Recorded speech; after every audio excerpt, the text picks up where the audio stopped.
Bismillahirrahmanirrahim. Assalamualaikum warahmatullahi wabarakatuh. Selamat pagi ikhwan dan akhwat sekalian. Alhamdulillah, pada pagi hari ini kita masih bisa menghirup udara yang telah Allah ciptakan dan masih bisa merasakan ribuan nikmat yang telah Allah anugerahkan. Pada kesempatan kali ini, saya akan menyampaikan sebuah topik pembicaraan mengenai urgensi bahasa Arab sebagai kemajuan umat. Pada zaman dinasti Abbasiyah, umat Islam mengalami masa kejayaan, di mana pada saat itu muncul ilmuwan-ilmuwan Islam dari berbagai bidang ilmu, seperti matematika, fisika, filsafat, geografi, astronomi, arkeologi, dan cabang-cabang ilmu lainnya. Sampai pada saat itu, mereka berhasil membangun perpustakaan terbesar dunia Islam yang dinamakan dengan Baitul Hikmah. Perpustakaan itu didirikan di Baghdad pada tahun 830 Masehi. Di sana tersimpan buku-buku pengetahuan yang ditulis oleh para ilmuwan Islam. Sampai akhirnya kota Baghdad diserang oleh pasukan Ilkhanate Mongol di bawah pimpinan Hulagu Khan yang menghancurkan perpustakaan Baitul Hikmah dan membuang buku-buku yang berharga di perpustakaan tersebut ke sebuah sungai yang bernama Sungai Tigris. Akibat dari penghancuran ini, kota Baghdad hanya menjadi reruntuhan. Jumlah penduduknya berkurang. Dan yang lebih memprihatinkan adalah hancurnya ilmu-ilmu pengetahuan yang telah dirintis dan ditulis oleh para ilmuwan Islam. Peristiwa ini banyak disebut sebagai akhir zaman kejayaan Islam.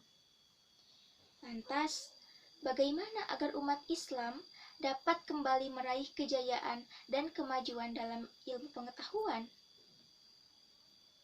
Ilmu-ilmu pengetahuan dari yang sangat spesifik sampai dengan ilmu pengetahuan yang umum, seluruhnya telah tertulis dalam kalam Allah berupa Al-Quran. Juga sebagian tertulis di dalam hadis-hadis Nabi. Namun, tidak semua atau tidak setiap umat Islam dapat memahami isi dari Al-Quran tersebut. Keistimewaan Al-Quran ada pada isinya. Jutaan bahkan ribuan manusia tidak bisa merubah isi dari Al-Quran. Tapi, isi dari Al-Quran dapat merubah manusia beserta kehidupannya jika manusia tersebut dapat memahami isi kandungan Al-Quran. Hal yang harus dilakukan pertama kali adalah bagaimana umat Islam bisa memahami Al-Quran tersebut, yaitu dengan cara mempelajari bahasa Arab. Karena bahasa Arab merupakan bahasa yang digunakan dalam Al-Quran atau yang tertulis di dalam Al-Quran. Bahasa Arab telah menjadi bahasa internasional selain bahasa Inggris. Keberadaannya pun telah diakui di berbagai negara. Bahkan dijadikan sebagai salah satu mata pelajaran wajib di sekolah. Namun, ada saja problematika yang berkesinambungan dalam mempelajari bahasa Arab. Salah satunya adalah pelajaran bahasa Arab yang dianggap sulit oleh mayoritas pelajar. Bahkan, ada juga yang beranggapan kuliah di jurusan bahasa Arab itu tidak memiliki potensi untuk bekerja. Paling-paling hanya menjadi seorang guru yang gajinya kecil. Menurut saya, anggapan itu salah. Karena terbukti bahwa bahasa Arab mampu menjadi senjata kemajuan umat. Karena dengan mempelajarinya, kita bisa memahami Al-Quran dan hadis Nabi. Jika seseorang telah sukses dalam mempelajari bahasa Arab, bisa saja ia menjadi ahli tafsir Al-Quran dan membedah ilmu-ilmu yang ada di dalamnya, sehingga kembali berkembang dan maju pengetahuan umat muslim. Problematika ini selalu muncul saat kita akan atau sedang memulai mempelajari bahasa Arab. Problematika yang muncul dari diri sendiri ataupun dari orang lain. Hal yang bisa dilakukan untuk mengatasi hal ini ialah dengan memperkuat motivasi dan memperbaiki cara pandang kita terhadap bahasa Arab. Misalkan, yang awalnya menganggap bahasa Arab itu sulit, ayolah perbaiki. Bahasa Arab itu mudah. Selain itu, kesalahan metode dalam mempelajari bahasa Arab juga sangat berpengaruh, sama halnya ketika kita membuat kue. Jika kita salah memasukkan tepung, telur, mentega, dan bahan lainnya, akan berakibat fatal. Tidak akan ada kesesuaian antara harapan dan hasilnya, atau dalam kata lain, gagal. Di sini, saya akan mencoba untuk memberikan langkah-langkah atau metode dalam mempelajari bahasa Arab, yang insya Allah bermanfaat bagi teman-teman semua. Jika teman-teman sama sekali belum pernah belajar bahasa Arab sebelumnya, langkah pertama yang harus teman-teman lakukan adalah belajar mengucapkan huruf-huruf Arab atau yang biasa disebut dengan huruf hijaiyah. Karena sebagian bunyi huruf hijaiyah tidak terdapat pada huruf-huruf alfabet. Dalam huruf-huruf hijaiyah terdapat bunyi yang mirip antara satu huruf dengan huruf lainnya. Jika kita salah mengucapkan atau salah menulis huruf-huruf tersebut dalam satu kata, maka kata tersebut berubah artinya. Contohnya seperti kata syauq dengan kata syauk.